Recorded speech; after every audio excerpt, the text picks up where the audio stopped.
Hey, while we're on the subject of self-confidence, affirmations for self-confidence is some of the most important and powerful stuff that you can do. And, I used to not get into this thing. I used to think that affirmations were kind of hokey.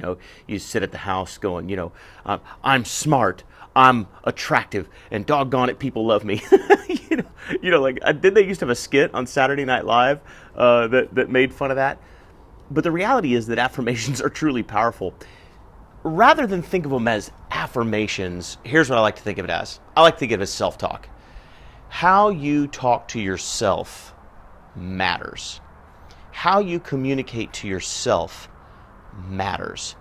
And one of the greatest leaders I've ever worked with, a gentleman that has made millions of dollars building and growing sales teams and coaching me and working with me, taught me something a long time ago that was so extraordinarily powerful, and it goes right along the lines of affirmations for self-confidence. And it says this: never say anything about yourself to anyone else or to yourself, out loud or in your own head, that you don't want to remain true.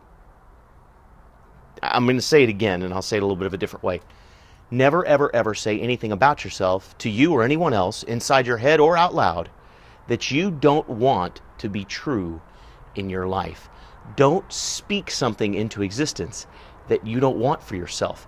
I know that sounds ethereal and hokey and like hocus pocus and all that, but I promise you this, it's so critically important. Look, if you say to yourself, for example, I'm fat, right? I used to say that all the time. I'm fat, I'm the chubby guy, I'm the big guy, right? If you say that to yourself, then here's what happens. If you do decide to make an effort to change and get lean, you probably won't last very long, because you'll try to start the diet, but you've already convinced yourself that you're the big guy, you're the fat guy. So why would you even bother to try? Does that make sense? Your expectation for what's possible for yourself is driven by your beliefs.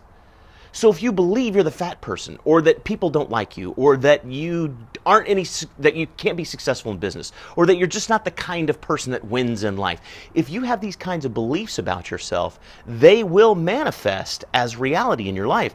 And so what you must do is never ever say anything about you that you don't desire to be true. When I finally took this on, it changed my life. When I finally decided to really, really do this, really start getting conscious about what I say about myself to myself and to other people, it changed everything for me. My business exploded. My home business erupted. I started making money like I'd never made. I started having success at work like I'd never had. My marriage improved. The relationships with my children improved. Everything about my life improved. I doubled my income in 2013 because I stopped telling myself that I was the guy who struggled with business. By the way, I put a link below the video if you want to check out exactly how I did that. I've been working with a great team. It's an online marketing team. It's really, really fun stuff. Anybody could do it. So you can click on the link and go to workingwithbrian.com and look at that if you want to. But the only reason why I was successful at that is because I decided never to say anything about myself that I didn't want to be true. Say? Does that make sense? Never say anything about yourself that you don't want to be true. And then begin talking to yourself about the things that you do want to be true. Start saying things like, I'm going to win at this. I'm going to make this happen. This is all me. I got this. Those types of things, it's incredibly powerful. It changes what you believe, and it changes the results you get. I promise.